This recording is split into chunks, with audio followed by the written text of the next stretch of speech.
ప్రయత్నించాల్సిందే. కాకపోతే ఆ ప్రయత్నంలో అనుమానాలు ఉన్నాయి, చాలా అనుమానాలు. ఆ అనుమానాలు వారు ఏం చెప్తున్నారంటే, నన్ను అసలు సముద్రంలోకి వద్దన్నారు, పోర్ట్ వాళ్ళు నాకు సహకరించలేదు, పోర్ట్ వాళ్ళు లోపలికి రానివ్వలేదు, పర్మిషన్ ఇవ్వలేదు, అలాగే నాకు షిప్ లోకి ఎక్కడానికి కూడా పర్మిషన్ ఇవ్వలేదు, షిప్ లోకి రానివ్వలేదు అని ఆయనకి అనుభవం ఉన్న రంగం కాబట్టి ఆ వీడియోలన్నీ జాగ్రత్తగా షిప్ చుట్టూ గిరగిరా రౌండ్ కొడుతూ ఆ పైన ఆ షిప్ వాళ్ళు పనిచేసే వాళ్ళని చూపిస్తూ, చూసారా వాళ్ళు నన్ను లెక్క చేయట్లేదు, నన్ను లోపలికి రానివ్వట్లేదు, ఇవన్నీ మనందరం వీడియోలు చూసాం. మంచి ప్రయత్నమే, కానీ అంత అనుమానాలు లోపభూయిష్టంగా ఉంది, అన్ని అనుమానాలకు కనబడుతున్నాయి. వారితో పాటు కస్టమ్స్ అధికారి ఉన్నారు, పోర్ట్ అధికారి ఉన్నారు. పవన్ కళ్యాణ్ గారిని చంద్రబాబు నాయుడు షిప్ లోకి ఎక్కనివ్వద్దన్నా చెప్పు ఉండాలి, లేదా పవన్ కళ్యాణ్ గారు అబద్దమన్నా ఆడుతూ ఉండాలి. ప్రాణాలను నొడ్డి రైట్. బాలకోటయ్య గారు, సో అదండి మొత్తానికి పేర్ని నాని గారు సెటైర్ మాస్టర్. మామూలుగా సెటైర్స్ చేయరు ఆయన, పంచ్ సీరియస్గా ఫేస్ పెట్టి పంచులు వేస్తుంటారు, అందరూ ఎంజాయ్ చేస్తారు ఏ మాట కామాట. ఈయన తోడు నిన్న సత్యబాబు గారు కూడా పవన్ కళ్యాణ్ గారి సిన్సియారిటీకి ఒక పెద్ద కితాబ్ ఇచ్చారు. నాను మినిస్టర్ అయిన కొత్తలో చాలా సిన్సియర్గా ఉండేవాడిని అలాగే అని. అంటే ఇప్పుడు ఇటీవల ఏమైనా ఉన్నారా లేదా అనే దాని మీద క్లారిటీ ఇలా, ఆయన కొత్తల్లో ఉన్నారట, అది మాత్రం చెప్పారు. ఇప్పుడు ఇంతకుముందు సంగతి చెప్పలా. సరే, ఓవరాల్గా ఈ ఎపిసోడ్లో ఈరోజు క్యాబినెట్లో దీని మీద ఏమైనా సీరియస్ కాల్ తీసుకునే అవకాశం ఉందా సార్? బాలకోటయ్య గారు. వర్మ గారు నమస్తే, మిత్రులిద్దరు కూడా నమస్కారాలు. వర్మ గారు, వాసుదేవ్ గారు, ఇప్పుడు మీరు అడిగినట్టుగా దాదాపుగా 48,000 కోట్ల రూపాయల పేదోడి బియ్యాన్ని అక్రమంగా సరఫరా చేయటం, పవన్ కళ్యాణ్ గారు పోర్టుకి వెళ్ళి దాన్ని గూర్చి మాట్లాడటం, దాని మీద ఇప్పుడు పేర్ని నాని గారు మాట్లాడటం, బొత్స గారు మాట్లాడటం, ఈరోజు క్యాబినెట్లో కూడా ఈ అక్రమ రైస్ గురించేసి ఏదైనా నిర్ణయం తీసుకునే చర్చ చేయటం. ఒక మాట ఏంటంటే, ఆంధ్రప్రదేశ్లో పోర్టులు మనం ఏదో అభివృద్ధి కోసం కడుతున్నాం అనుకుంటున్నాం, కానీ అభివృద్ధి కోసం కట్టడంలా.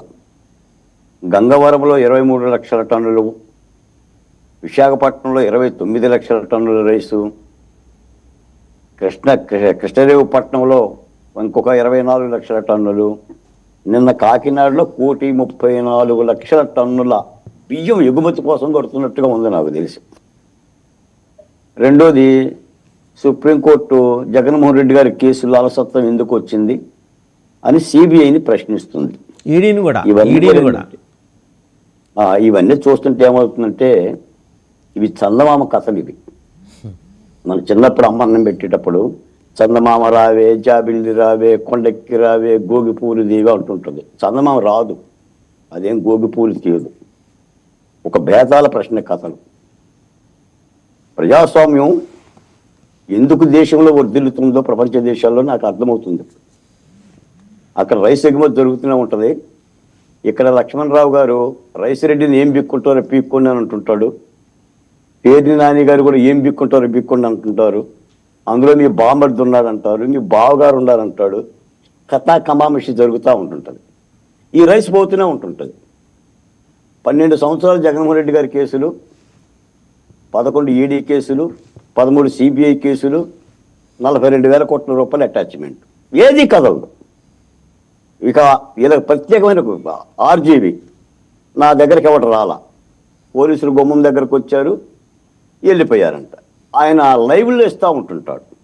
కోర్టులకు పోతారు, ఊరట పొందుతారు, ఇళ్లలో కూర్చుంటారు, విదేశాలకు పోతారు.